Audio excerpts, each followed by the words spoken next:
Again, if you're just joining us, thank you very much for joining us this morning. We're going to give our community a few more minutes this morning. We noticed after our first community conversation that several people joined after the presentation had started. And so we want to just give about an extra 5 minutes. So we'll get started in about 2.5 minutes with our presentation. So thank you very much for your patience.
All right. Well, by my clock, it's 9:05, and we wanted to give people a little bit more time to join us. So I think that's ample. We know we probably will have some people join us as we start the presentation, and that's fine as well. But we want to be cognizant and respectful of your time, and we'll go ahead and get started. So welcome, everybody. Thank you for joining us this morning for our second of 3 community conversations regarding our 2022 Educational Programs and Operations Renewal Levy. Before we get started, I want to ask if everyone could please put themselves on mute. This will allow for a smooth presentation. So thank you for doing that. Also, if you're Zoom savvy, feel free to change your display name to include your organizational affiliation or whatever it is you'd like to be called. For those that are not able to join us today, or those who want to review the conversation presentation, this meeting is being recorded to share with our KSD community on our website. After our presentation this morning, we'll have time to take questions from the audience, and I'll share that process with you when we get closer to the end of our presentation. So with that said, let's get started. I'm sure that we can all agree that when our schools are strong, our community thrives. When we think about strong schools and thriving communities, we think about one of our core values in the Kent School District: excellence. Student excellence is a balance of rigorous academic, social, and career readiness skills. We would not propose a levy renewal without considering the impact of each and every KSD student and all members of our Team KSD. We need all of our premier and diverse workforce of teachers, paraeducators, principals, custodians, nurses, social workers, and all educational support staff to successfully prepare all of our children for their futures. Because the state does not fully fund education, local levy funding allows us to provide the quality education our community expects for our children. This goes beyond the minimum funded by the state. Ultimately, better schools help build stronger communities, which will improve our quality of life, keep crime down, and help increase the value of our homes. So please remember to vote.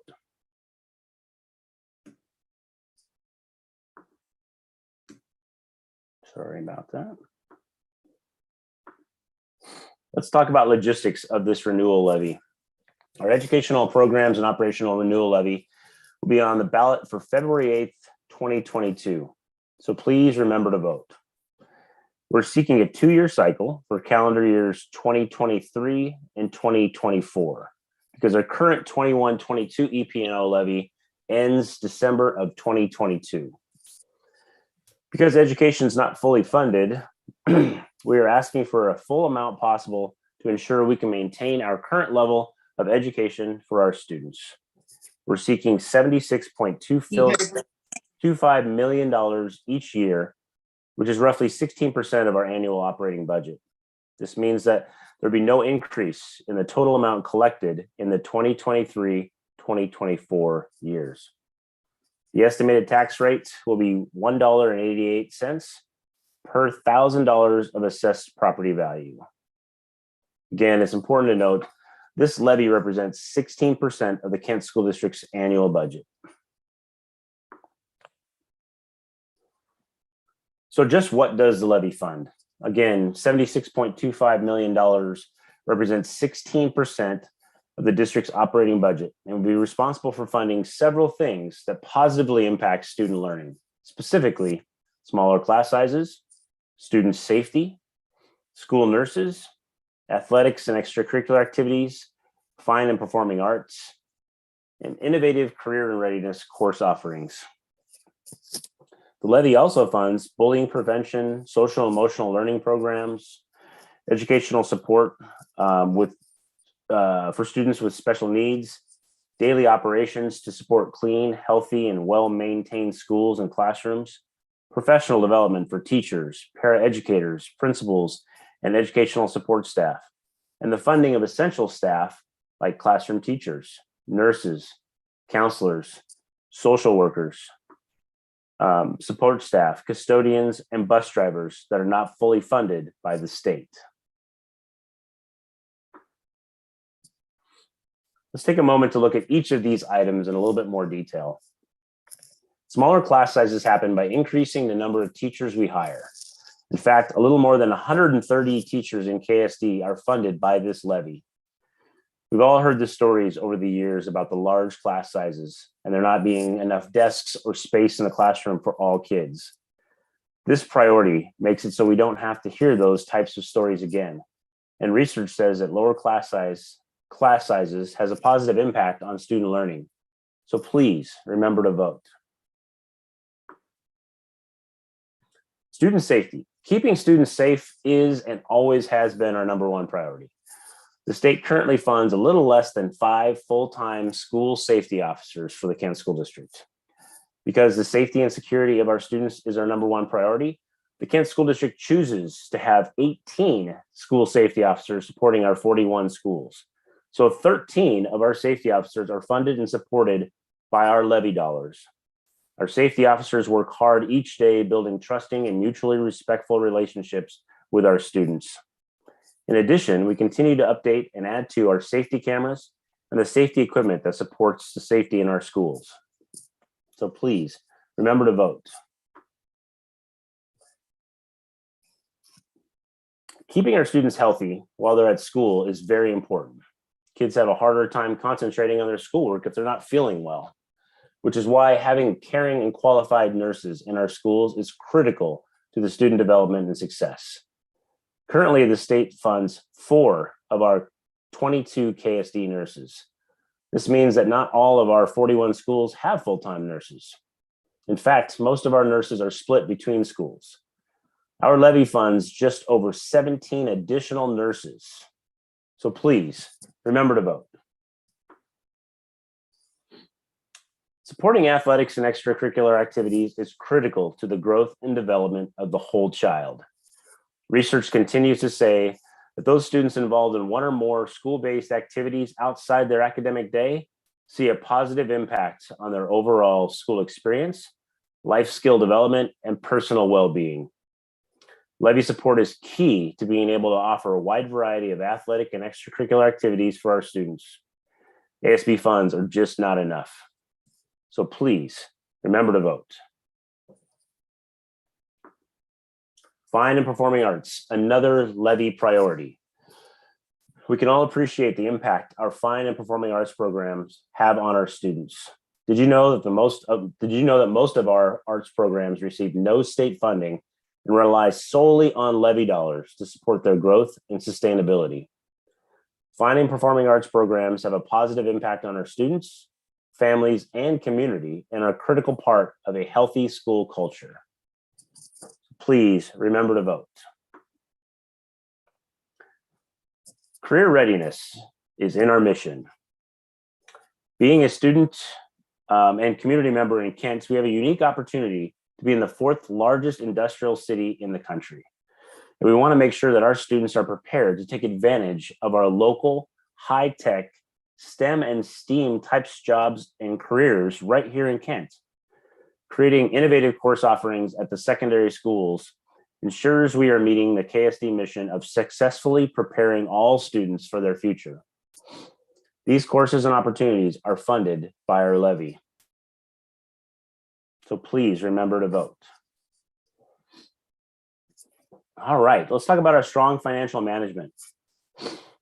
Moody's Financial Rating Service recently provided an upgrade of Kent's credit status to a double AA3 rating, which means that we are financially secure. They also cited our management's ability to address our challenging financial situations and continue to deliver strong results. This is just another measurement to show that we are financially stable and fiscally wise school district in terms of managing our taxpayers' dollars and our financial commitments.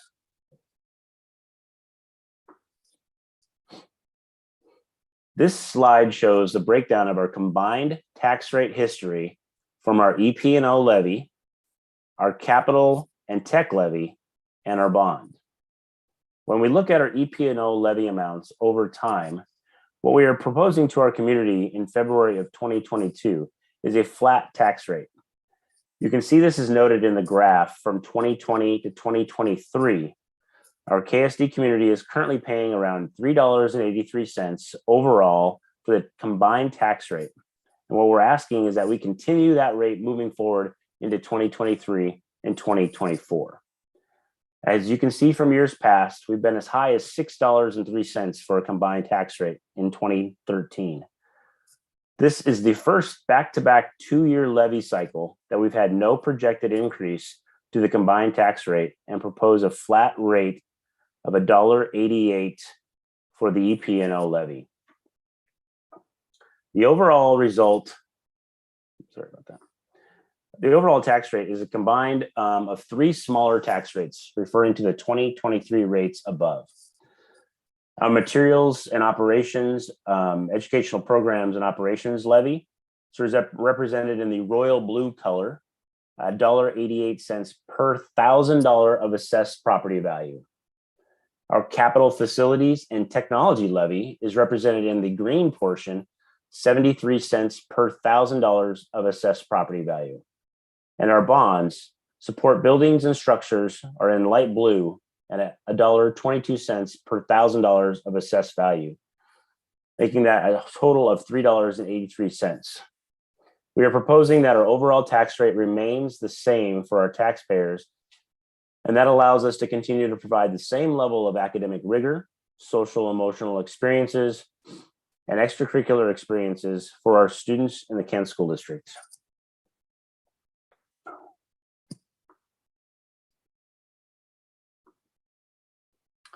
Combined tax rate comparison. This slide shows compared to other neighboring school districts across South King County. You can see that KSD falls below the average of our neighbors. The light blue bar is the South King County District combined tax rate average. The Kent School District bar is just below the neighboring district average. We are not the highest levy authority in comparison to those in South King County school districts, but we are also not the lowest. This rate allows us to provide a robust academic program for our students without overtaxing and overburdening our community. So please remember to vote. Here's another look at our educational programs and operations portion when it's pulled out and compared to other regional districts. Again, you will see in 2020, Kent sits near the low end of the local levy rates in terms of funding to support educational programs beyond what the state provides. We are within the reasonably low range compared to some of those regional school districts.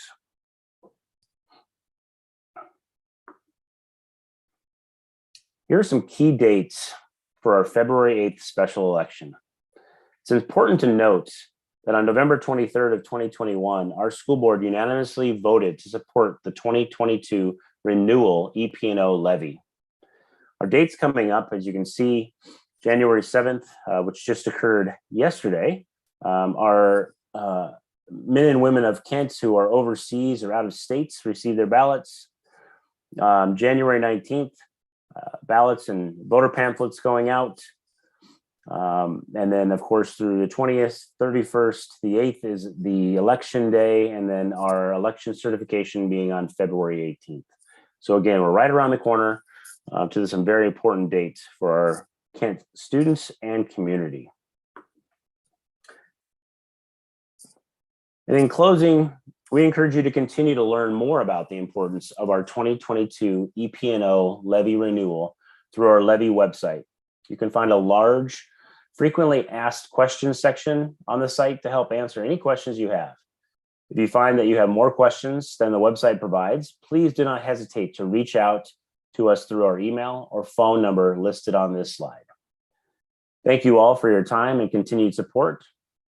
We cannot do this amazing work for our students without the support of our caring community. So please remember to vote. At this time, if you have any questions about the levy or the presentation, please feel free to raise your hand in the Zoom icon there allows you to raise your hand, or you can just speak out or drop a question in the chat and we will share that. So this is an opportunity now for our audience members to ask any questions they may have or get clarification on anything that was in the presentation or anything that wasn't in the presentation about the levy.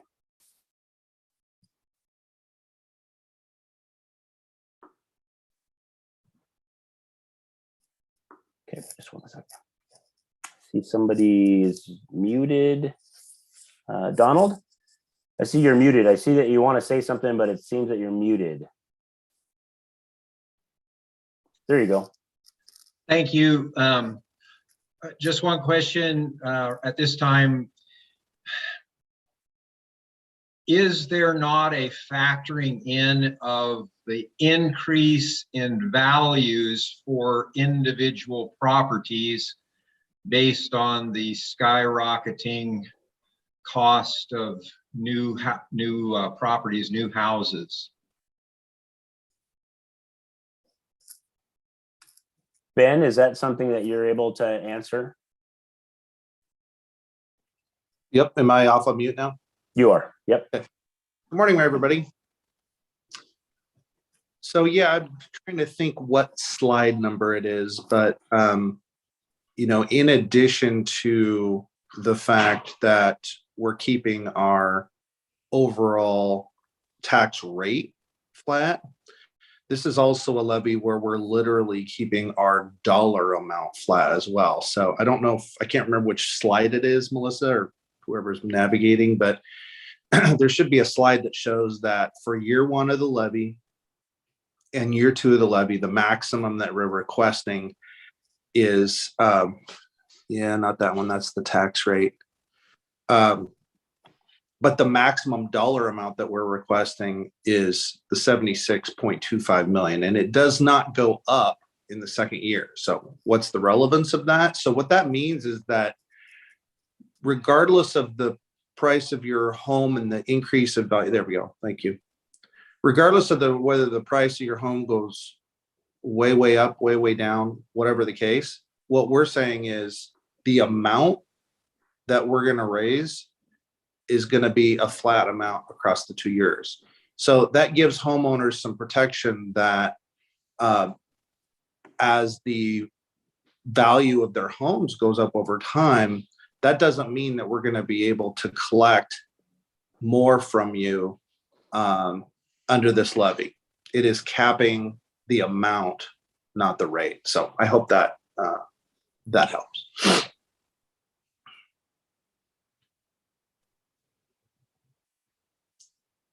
Thanks, Ben. Sure. Donald, did that help answer your question?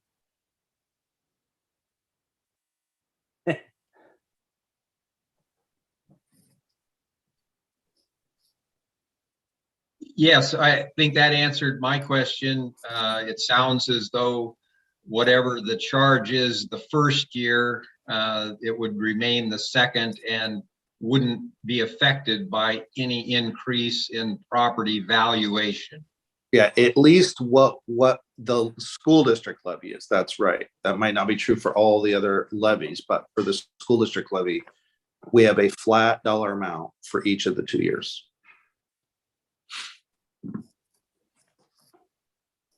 In addition, I might want to add to that seniors like myself, if they're having, if they're of a certain income level after some of their income has been reduced, King County offers some relief on property taxes too.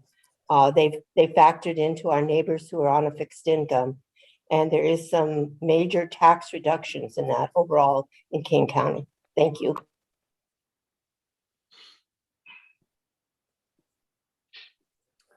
Yeah, thank you for adding that, President Hamada. You're exactly right. And one of our several pieces of materials that are on our website speaks to the senior citizen impact of this levy and how there are reductions. So yeah, thank you for sharing that. I see we've got a couple questions in the chat. Miss England. Let's see here. Can any of these funds be specifically dedicated to support staff training? Yes. In one of the slides that I shared, it spoke to professional development, which can be construed as training as well for all of our different employee groups. That is funded out of the levy. So yes, that's definitely something that we would use, and we have used in previous EP&O levies, and will continue to use to support professional development and training. And D asks, do we have the percentage of department budget for athletics and music that is funded by levy dollars? I'm not sure if we have a specific amount that we used. I didn't ask Ben, or I don't know if he has that at his fingertips as far as what we used in our previous EP&O levies to support athletics and fine and performing arts. Ben, I see you're nodding your head. You want to? Yeah, I'm just trying to read the question itself. Can you? I'm on my. It's in the chat, right? Yep.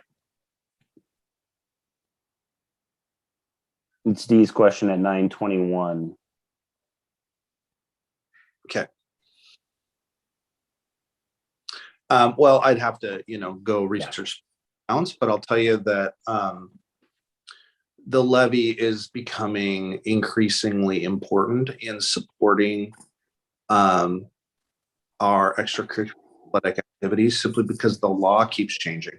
The state legislature has put more and more restrictions on our ability to fundraise for those activities. And so what is happening right now is, particularly during these kind of COVID and what we hope is post-COVID times, where we think these student activities are crucial, like I think we all know, like these are the things that are just super important to a lot of our kids in terms of, forging relationships with their friends, being active.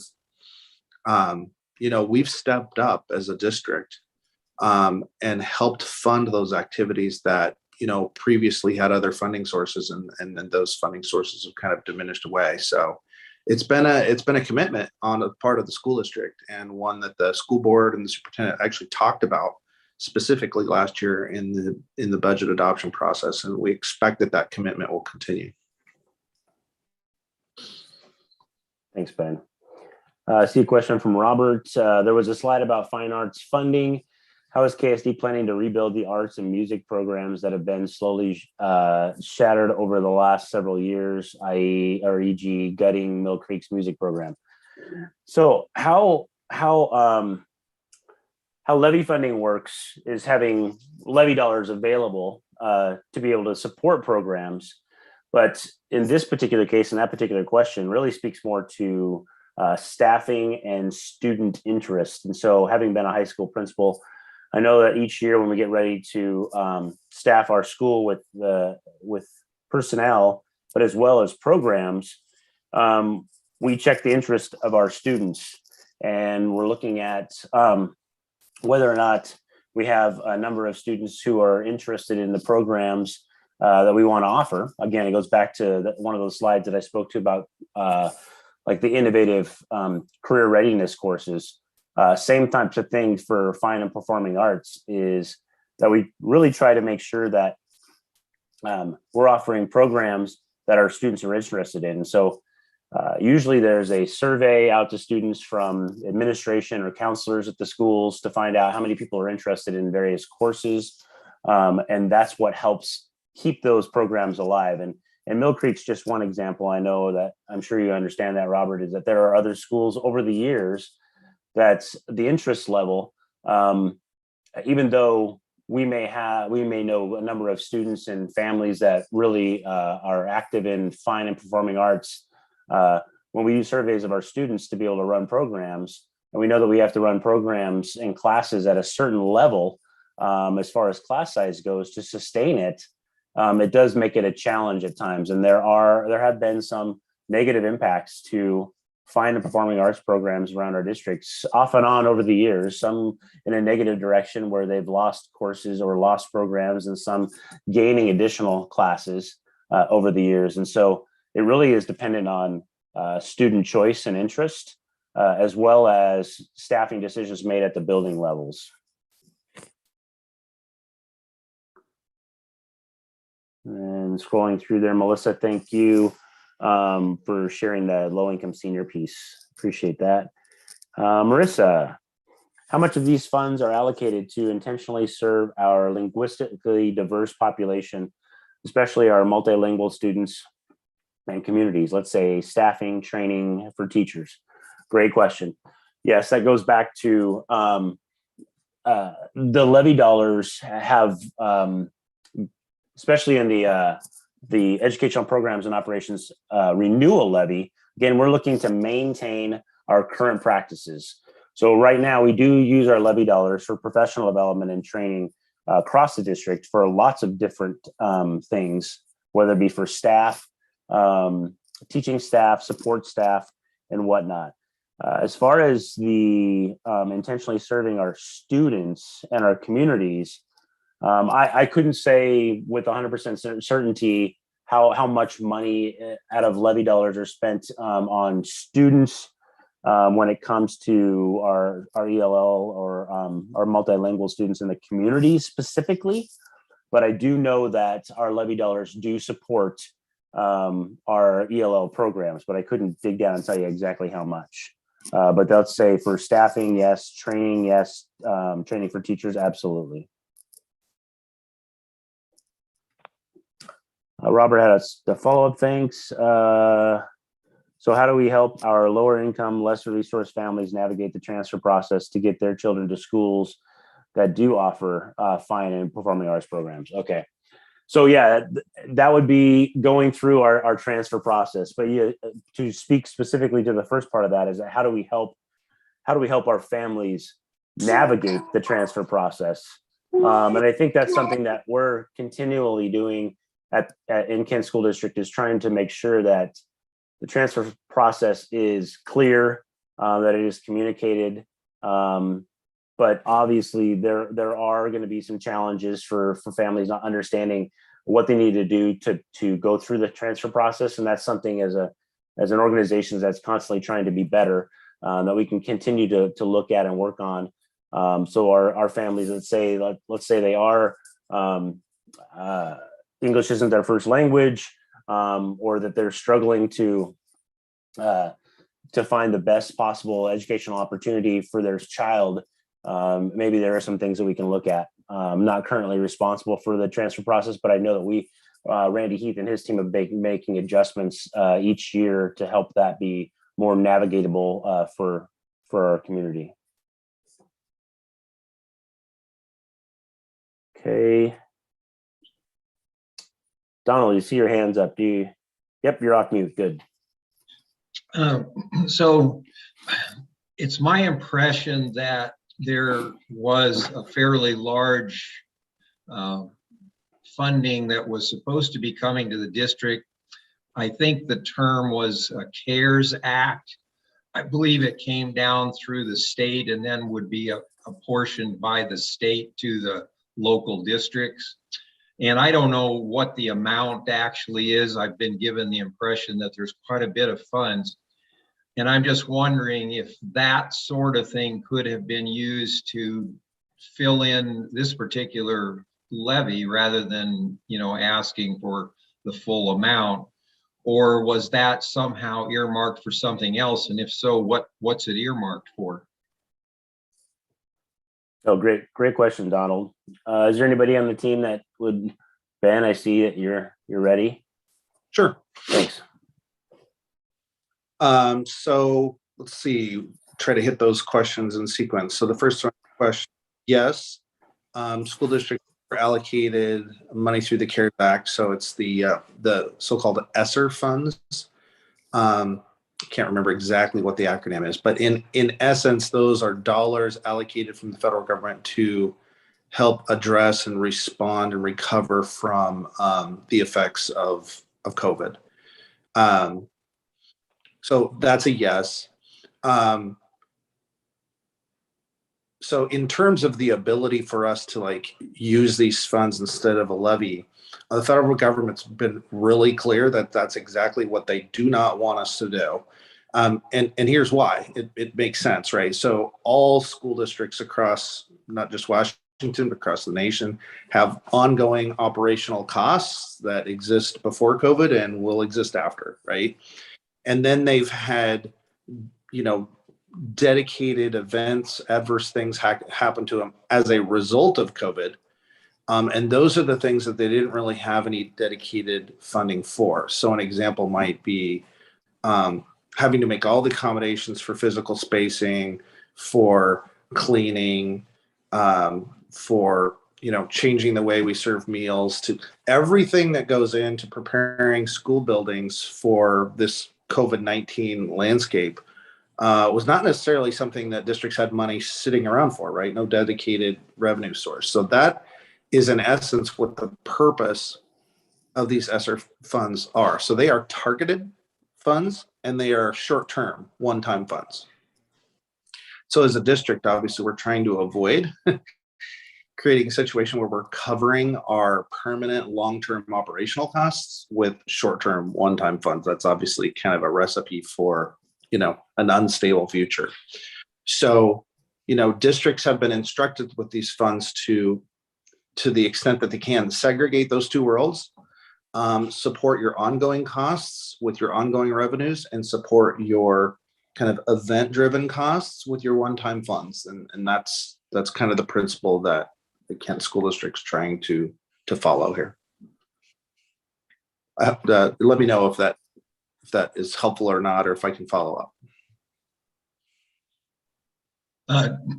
So one part of my question was, do you know how much funds have come in from the federal government to the Kent School District?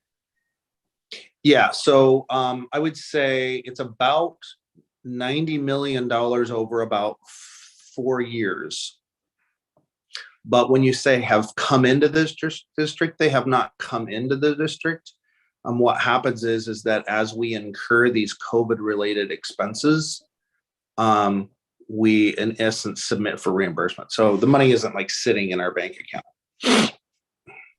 Thank you. And one last part of that is, so any funds that could come in from this particular thing, are they definitely going to be used for just coronavirus type issues, or is there some way that this gets used for something else? Well, I guess that's a very long conversation, but let me answer it this way. The federal government has gone to great lengths to issue hundreds of pages of regulations that are very specific, about what constitutes a COVID-related expense and what doesn't. And so, they've made it very clear to all the recipient entities, including school districts, that they have expectations, about what fits into that box.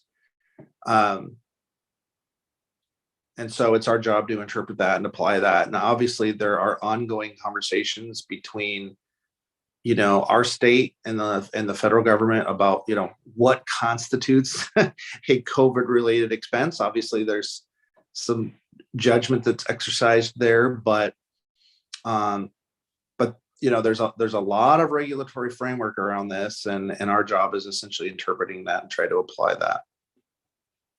Does that help? Yes, thank you very much. As you said, it probably would turn into a very long type of a conversation, so I don't mean to do that, sorry. But you get the sense of what I'm saying, basically, that they've made their best effort to try to define what that COVID related expense is. It's really what it amounts to. All right. Thank you for that. Another question statement in the chat. Lori asks, on the last two board agendas, including the upcoming January 12th meeting, the budget, oops, everything just moved on me. Apologize, let me get back up there. Including the upcoming January 12th meeting, the budget has been on the agenda as informational, no discussion. It appears that KSD is going down a similar recent path after a large decrease in enrollment, not all COVID related, coupled with an increase in staffing, which has resulted month over month in a declining fund balance. As KSD is going out for the levy, shouldn't the board require an ongoing, transparent discussion regarding this? Well, that's a great question. A question that probably you could ask the board.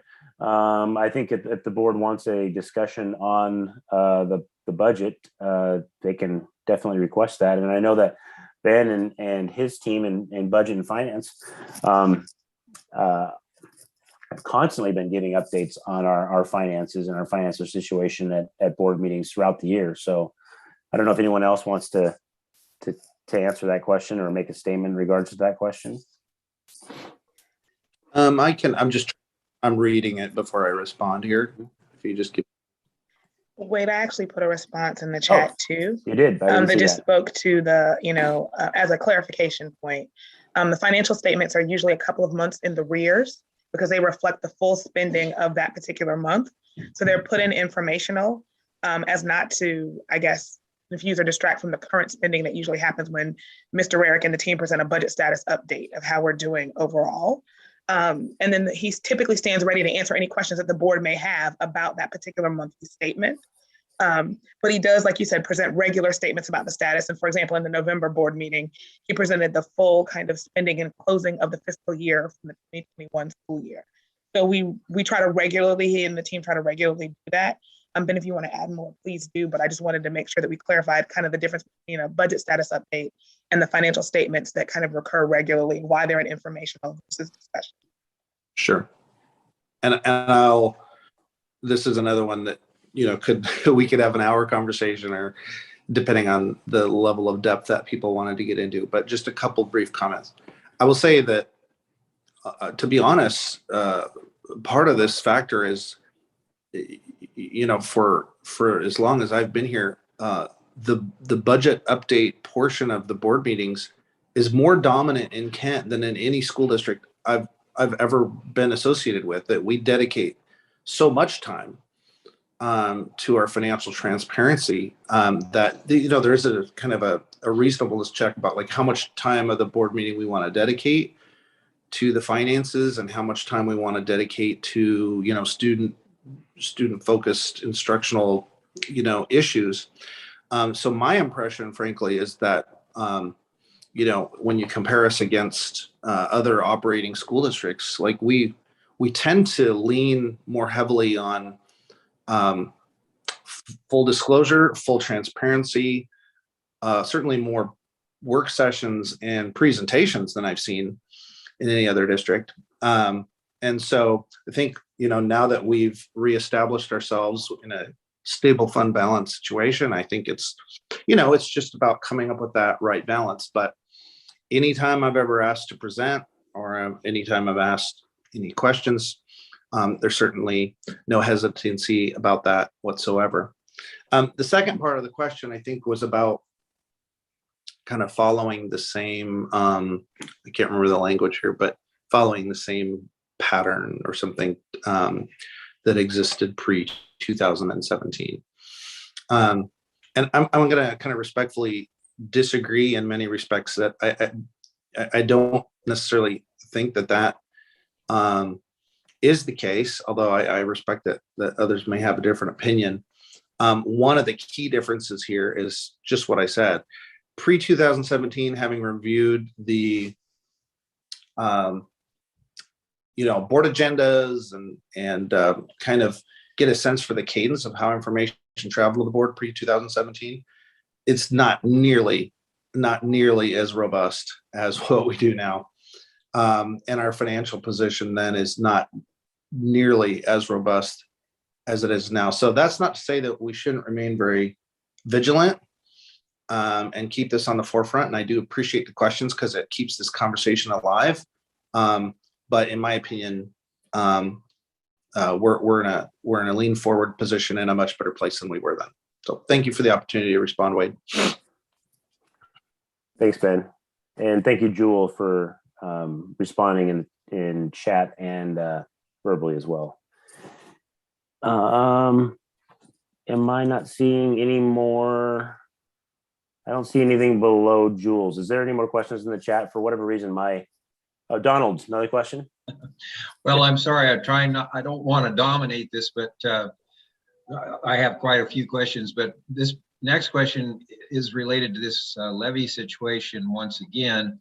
But as I believe we have heard or seen, there is a declining school population as a result of a number of issues. Certainly coronavirus issues have a big part.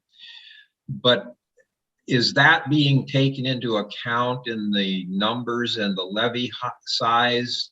That are we in a time of declining school enrollment, or are we predicting that it's going to turn around and go back the other way? Yep. Thanks, Donald. Go ahead, Ben. I see you ready. Yeah. No, thank you for the question. And before I answer this, I want to just point out that depending on your level of interest, we had about a 90-minute presentation to the board on this about, I think it was in November. And I could go get that and make sure that whoever wanted to see it could see it. Yes, we absolutely are in a period of declining enrollment. Some of that materialized before COVID, a little bit of it. Most of it has materialized since COVID-19 hit.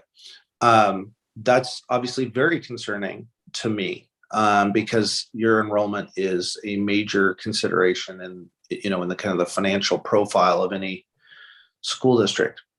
The one thing I kind of keep as context is that we're not alone. So almost all of our regional neighboring districts have lost enrollment in similar proportions.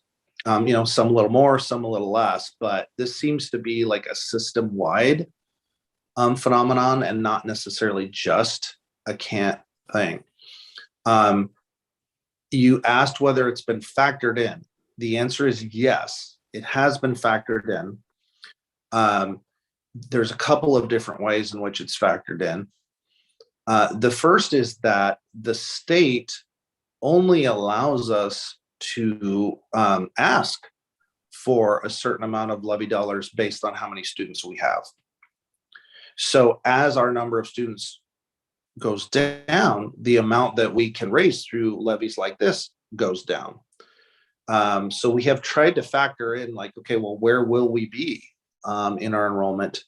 When we talk about the second year of this levy, we're talking about, we don't know what enrollment will be then, but it's potential that we could be limited even further. The second part in which it's factored in is, the CARES Act, of which you mentioned earlier, provides a little bit of stability in the sense that part of its purpose was to help districts keep their programs going during this period of enrollment instability. but we are kind of planning on a 3 to 4 year trajectory so that if that enrollment does not rebound, we are in a position to kind of right size as an organization and put ourselves on a long-term sustainable track. So I appreciate the question. It is absolutely at the forefront of every discussion we have in the budget development in the Kent School District. Thank you very much. Thank you.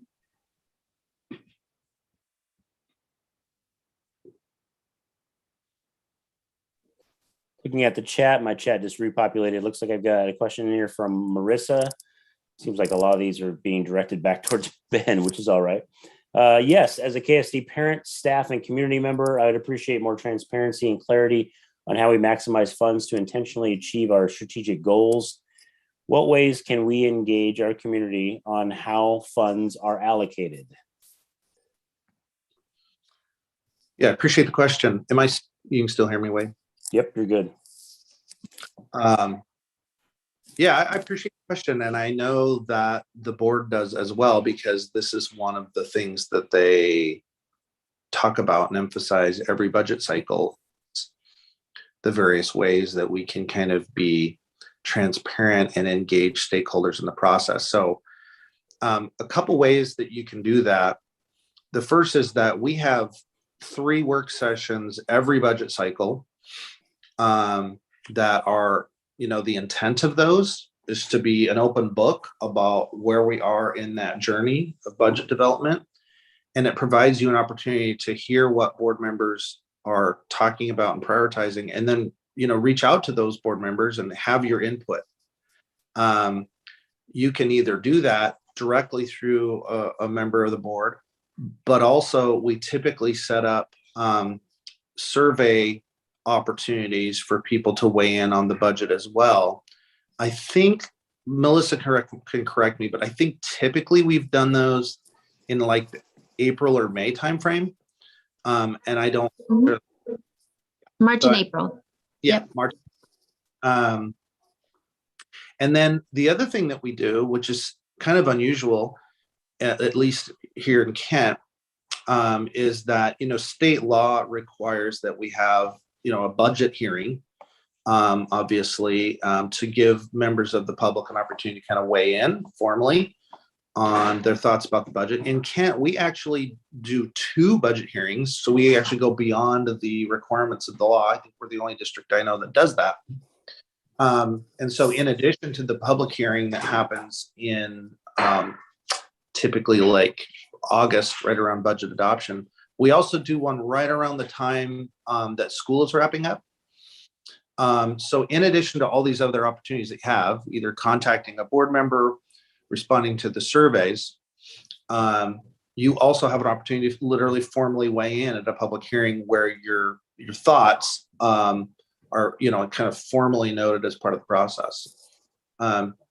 Most of the materials that we create for the budget development process for those work sessions, I think do a pretty decent job of showing the area of priority, the program that we're talking about, the level of investment, and you're able to kind of connect the dots between the district's strategic plan and the particular investment we're talking about. And I'd be happy to forward those materials to community members that are interested. Thanks for the opportunity to respond. Thanks, Ben. Just moving down the list, Lori Waite's got another question. As ESSER funds are roughly 99 million, the board has repeatedly asked how ESSER funds are being spent or will be spent. Director Bettinger has repeatedly asked for a plan. Is that forthcoming? KSD has repeatedly stated that they can be used to cover enrollment loss, but that was not the only intent. And KSD has had to have an abundance of conversations regarding the budget due to poor management. What was that last part? KSD has had to have an abundance of conversations regarding the budget due to poor management.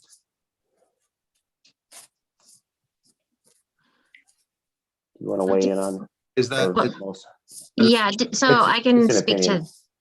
I can speak to the action the academic recovery and student well-being plans, at the December board meeting, it was our 4th work session, an update to the board, where we gave a thorough presentation on where we were. At that meeting, we shared where the 9 teams were in their updates, and that in January were the work that they would be doing, and that we'd be coming back to the board. We talked about the budgets that were being developed, and that we'd be coming back for another presentation to the board late winter, early spring. So that was our 4th update on the work that we've been doing with the ESSER plans and the academic student well-being recovery plan. So Yeah, and I'll add just from the kind of transparency on the spending part of it. Our annual financial presentation from last year included just a section and just dedicated solely to what claims we've had so far and what those claims were. And then our monthly financial statements will have an appendix section that will just month by month show where we're at, and it'll look exactly the way, well, not exactly, but and essentially will look like the graphs that were included in that presentation. So nobody will ever have any question about how much we've claimed, and at least conceptually what we've spent it on. That will be always available to the public, and in fact is now. I didn't quite get the question about the poor management. It's been quite a while, at least since 2016, 17, where we've had any notable finding of poor management, certainly preceding my presence in the district. If the questioner wanted to clarify what they're referring to, I'd be happy to respond to it.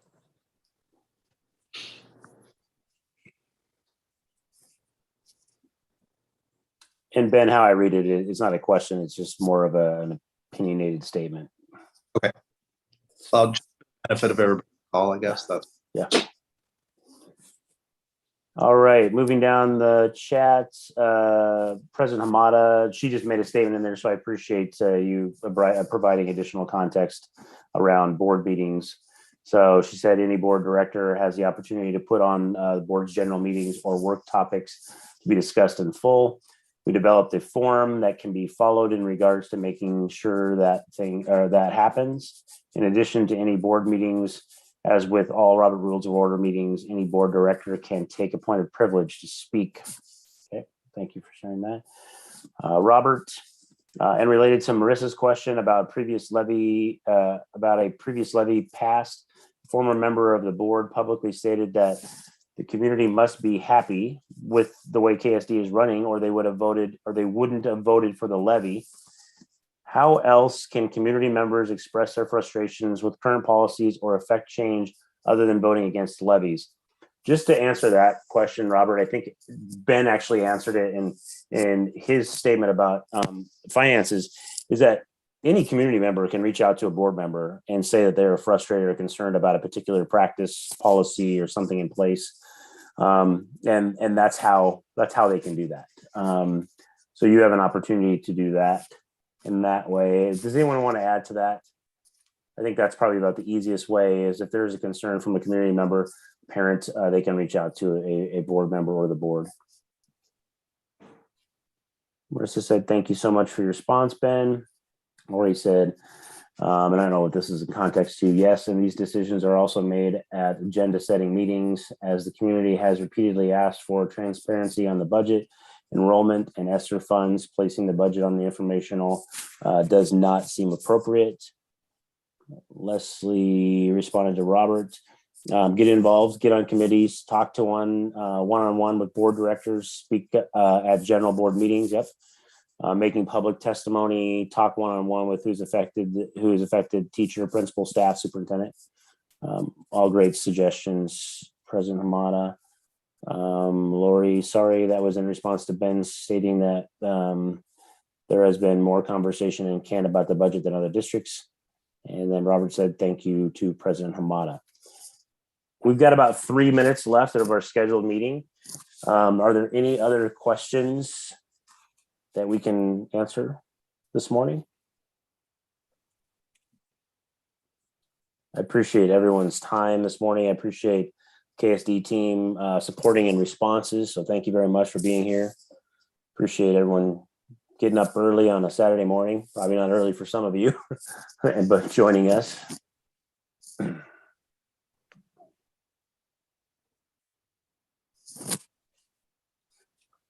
We can kind of just wait for the next couple minutes. If there's any last little comments or questions before we adjourn.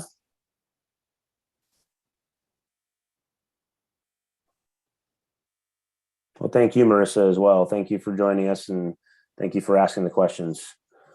It goes back to Robert's questions and your questions. I mean, this is how our community becomes informed, by participating in community conversations like this, as well as attending board meetings or going back and looking at board meeting videos, educating yourselves, and then also, being active and making sure that your voice is heard. And so appreciate various people on the call today sharing how you can share your voice, whether it be regarding the levy or other things that you're concerned about or happy and excited about the Kent School District.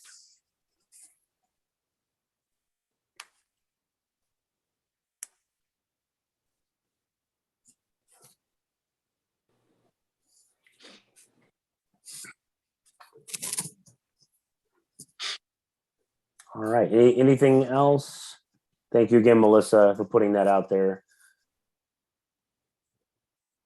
The email, if you have any additional questions. So if things pop up, Donald, like you said, you had a whole bunch of questions. If there are other questions you have, feel free to send those to the email. You got one last one before we head off? Well, I guess so. I'm just wondering, is there information somewhere on the school board website or the school district website as to teacher salaries and averages and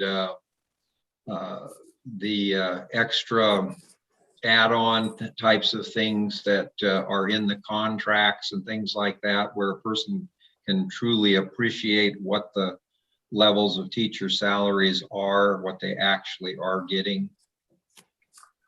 Yes, that's a great question. And yes, there is. In fact, I'm going to pull up the district site right now, and I'll give you the kind of the breadcrumb trail to get there. So if you pull up the main KSD website, right on the top, it says home and it says our district and it says meet team KSD. If you go on the meet team KSD and you scroll about 2/3 of the way down, it says labor partners.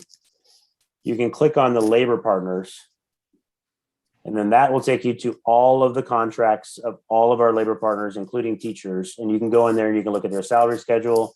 You can look at the contract language for all labor groups that are associated with the Kent School District.